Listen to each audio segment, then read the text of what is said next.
the hell are those precision pipeline trucks, man? What is that?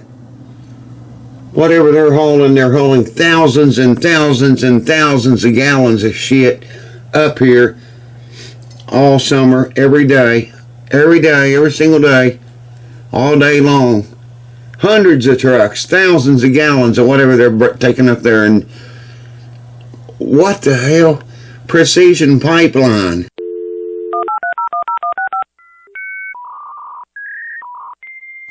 Well, what's going on, folks? Welcome back to the House That Never Sleeps, and welcome back to another video. I've been kind of taking it easy and taking off a lot of time. Lost 65 pounds or so since my wife left, but I needed to lose some weight, so that's okay. Today I'm going to show you an instrument that's at least 200 years old. It's at least 200 years old. This instrument been around all of my life, man. And even before my life. I'm not going to fix anything today. I am going to put a battery in my guitar. Maybe we'll do that. I got some inlays laid out here.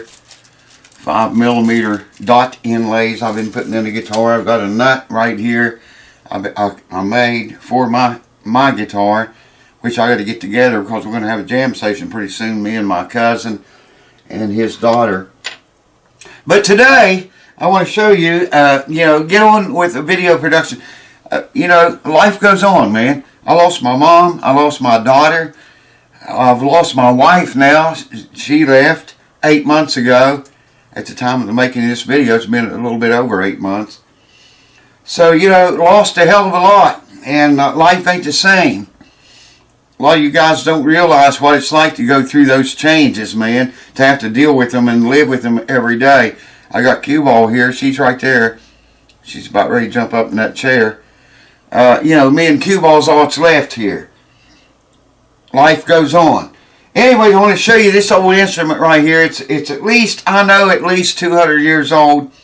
I'm going to tell you about it. This instrument right here in this case, the case is probably 200 years old, is older than most of your parents are. Maybe older than your grandparents. It's old city. Old fucking instrument, man.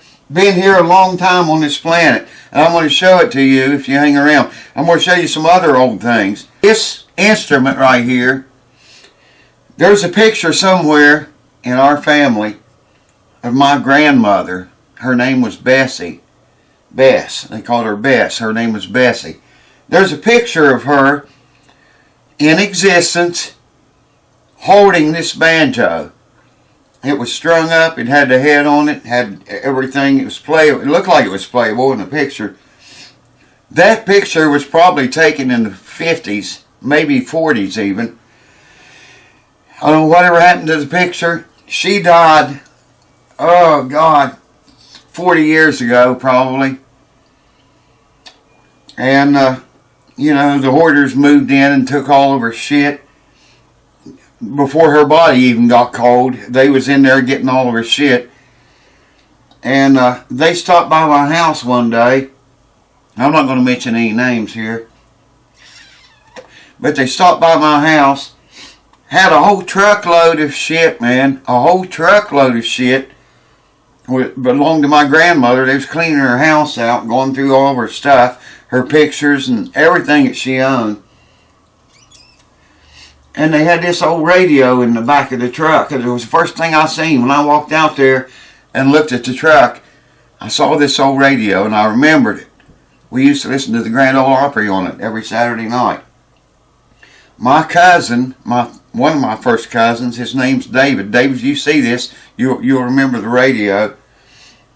David walked from our farm to a little town called Camden, and he bought this radio from a store called Dana B. Martin store. He had a hardware store and he had a food store, and it was on opposite sides of the street. The building's still down there. Anyways, Dana B. Martin had a store down there, and he had this radio, and my cousin walked from our farm all the way down what they called Camden Hill and bought this radio for my grandmother. Of course, she gave him the money for it. It was like $20 back then. It was an expensive radio for that time. This is probably in the mid-60s, I would say. He bought the radio for her and brought it and walked all the way back to the farm and hooked it up and set it all up for her. And every Saturday night we would tune the Grand Ole Opry in on 650 WSM. 650 AM was the channel. I don't even know if it still works or not. The channel I'm talking about. Anyways, these people that hauled all my grandmother's shit away stopped at my house. I lived right beside the main road. For some reason they stopped there, and I walked outside, and first thing I seen was that radio. It didn't work. It stopped working years ago. Anyways, I asked them, I said, you know, can I have that radio? I said, that belonged to my grandmother. I'd like to keep it. She said, well, it don't work. Well, I can fix it. I went to college for electronics, and I went to college again for computer programming. So I got more college degrees than this wall back here will hold. I used to have them all on the wall over there, filled the whole wall up. My wife took them down and put them in a box somewhere. They're here somewhere. I can't say that for her. She's 8 months gone. Anyways, the degrees are all here. I said, can I have the radio? And they said, yeah, I'll take anything out of the truck you want. So I took a lamp, a little lamp. I still have it. And I took that radio. And I repaired the radio. I'm going to show it to you right now. Hold on. Hold on. And here the radio is. In its majestic beauty. It's old, man. My cousin David bought it for my grandmother Bessie in the 60s. We used to tune the Grand Ole Opry in every Saturday night. It's AM and FM. And like I say, it didn't work. It quit working. And they were going to throw it away. And I asked if I could have it. And they said, sure. So I fixed it. Went to school for that. It still to this day plays.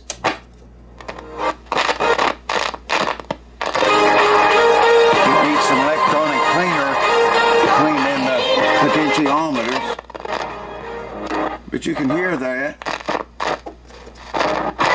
#1 hit music station. There it is. Still plays.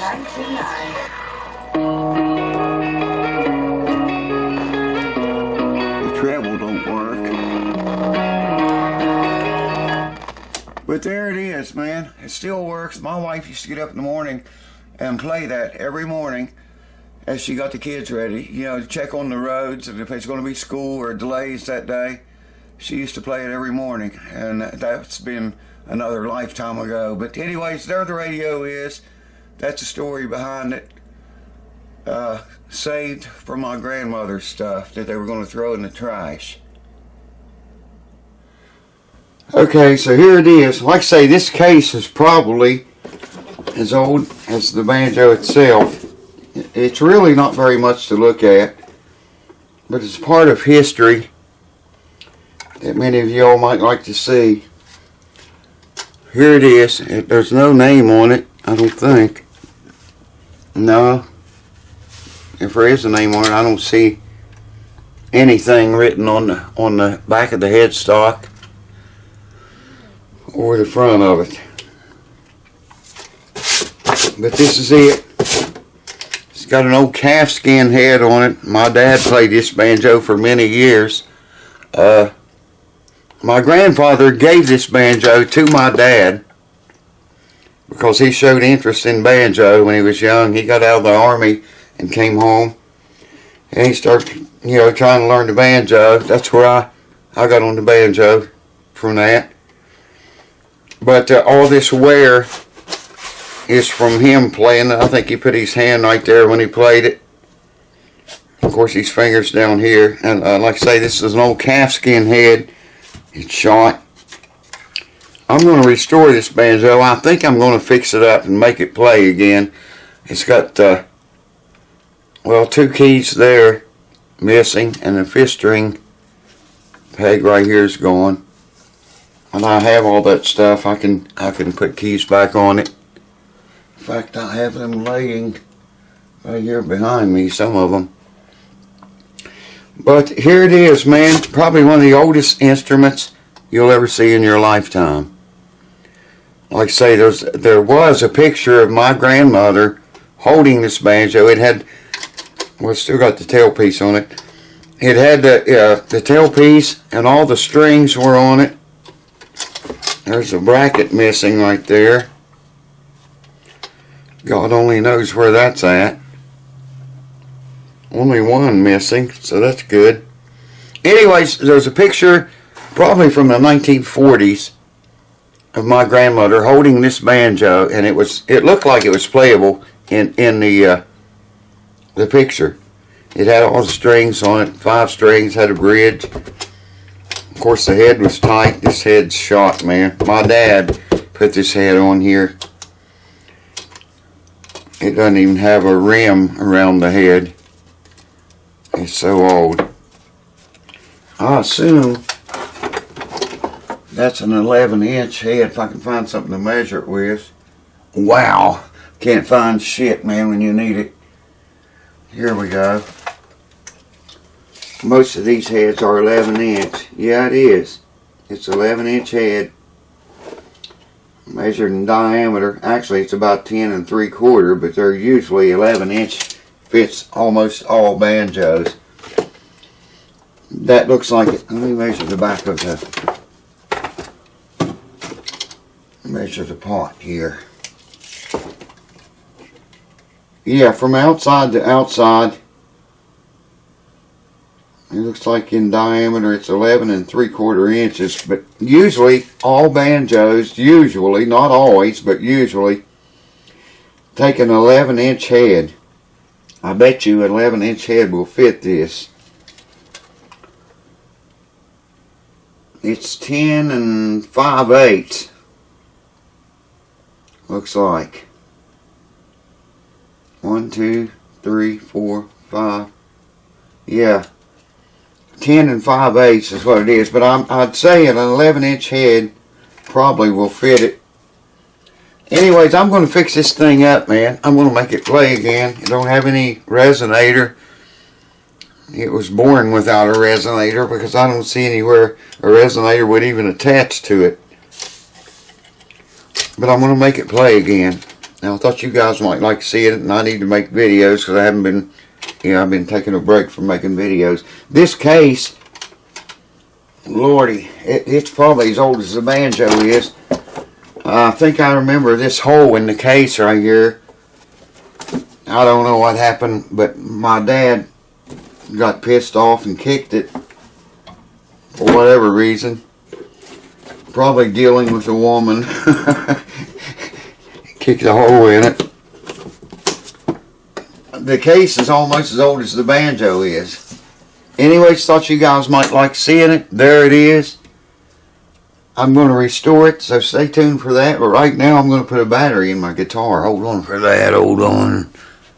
And, of course, as you can see here, I've got hells of banjo heads. There's several in each one of these boxes. Those are Remo heads, I think all of them are. And they're all 11-inch. Like I say, right there's the number. I don't know if you can see that or not. I can't see it. BJ 1100 L1.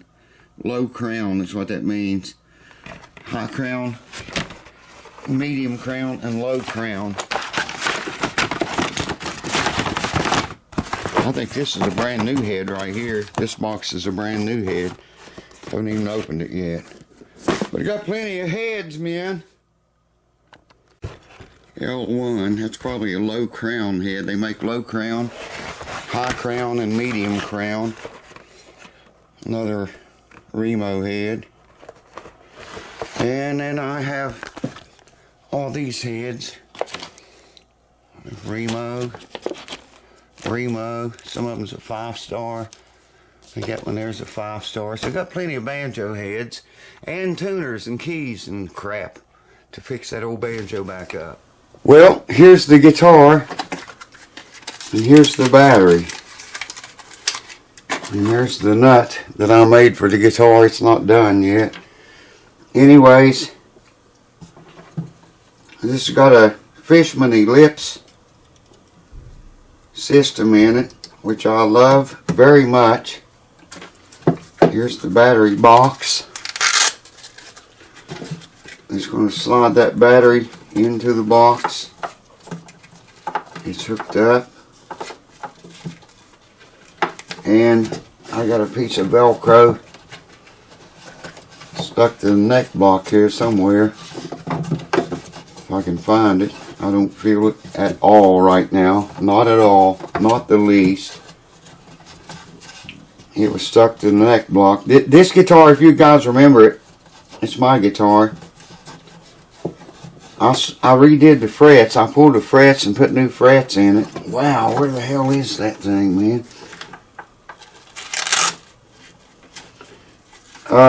3 years ago. 3 years ago. I pulled the frets and redid the frets. They're done. And I recently made a new tusk nut for it. It's done, except the nut action has to be set. This is a tusk nut I made out of a blank. And this angle here, I don't know why Martin did that, if you can see that angle. That's like a, some guitars 35 degree angle, some's a 40 degree. I don't know what the hell Martin was thinking. 35 to 45 degree angle on the bottom of the nut. It's not flat, but it does fit. And I don't know what happened to the, I had a piece of Velcro in there that this stuck to. Right there's the side of it that's stuck, and it was on the neck block. Oh, I feel it there now. Alright, hold on. It's stuck against the side of the guitar, not the neck block. And there we go. Let me get you and show you this outfit. Hold on. And here it is. You got a knob right there, a blender, and a volume. That's right in the middle. And an on and off switch here. I know you can't see it worth a shit. I'll give you a perspective here of the guitar. This is the top of it. And it's got a condenser mic. Right there's the condenser mic. And you can blend between that condenser mic and a piezo pickup under the saddle. I'm not going to take the saddle out and show you, but it's under there. So you got a volume control here. You got an on and off switch. Right there. And then you have a volume control. I think this is a blender here. And here's the volume.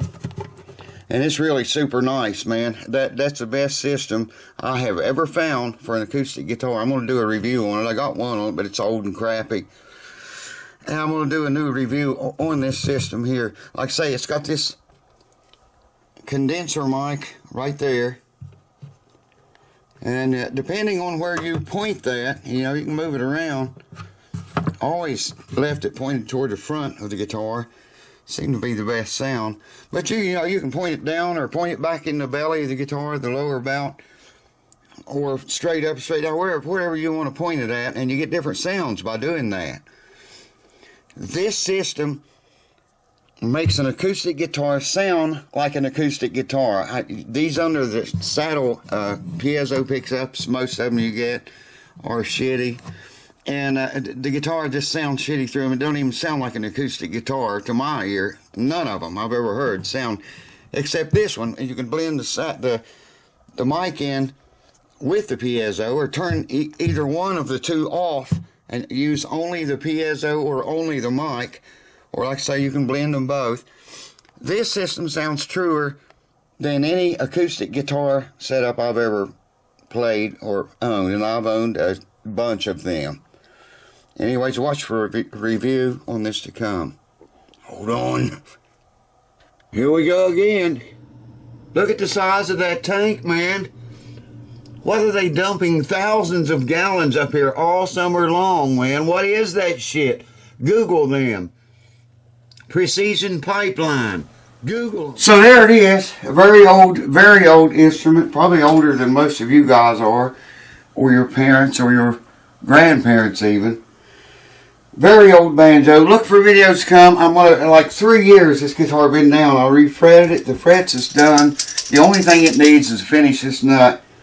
And it's all but done. I just got to set the nut action and I'll be done with that. So look for videos on that. I've been working on guitars every day, man. That has never stopped. I just ain't been videoing it. But videos are picking back up. They're going to pick back up. Cue ball's here. There'll be shots of her. She's trying to get up in that chair right there. Shouldn't be hard for her to do. She hurt her little toe a while back. And she thinks she can't jump very good. She thinks it's still sore, but not sore no more. It's better, but she's still... Anyways, cheers. Thanks for watching. Thank you guys for keeping it here, man. A lot of you have left. A whole bunch on Patreon have left. I'm just grateful to you, the ones that are still here on Patreon and on YouTube. Many of you have left. I don't blame you, man. I ain't been making videos. I mean, my God, if you consider the loss that this family has, the hits it has taken, you know, maybe you can understand. I'm going to do a video about a guitar a guy sent me and tell you all about that. Wow, just unfreaking believable. I've had people send me guitars over the years. Never ask any questions, never ask nothing. They just sent me the guitar, say, here, it's yours, take it, do whatever you want with it. But this one particular guy sent me one. Well, just watch, a video's coming. I'm going to show the guitar. I'm going to tell the whole story about the guy. Here's a String Joy strings. It's going to go on this guitar. I've never used them before. $14.90. The price I paid for them, I guess. String Joy. Never used them before. 13 to 56, 6 strings, acoustic guitar. 13 to 56, String Joy. I'm going to try them on this guitar when I set the nut action. So stay tuned for all that sheet, and I hope you don't leave, man. Video production is going to pick back up here, I promise. I mean, what the hell else are there? Cheers. Thanks for watching. There's one. There's one of the big trucks. I knew we'd see one before I got out of here. Damn trucks running in and out of here all day long, man. Non-stop. Non-freaking stop. You'll see another one, I'm sure. And there you go again. The reason I say that's 1,000 gallon, I used to drive a 5,000 gallon semi for a living. And they were a much bigger truck than these. Those look like about 1,000 gallon to me. Whatever they're hauling up here, they're hauling out a lot of it, man. Because there's hundreds of those trucks every day.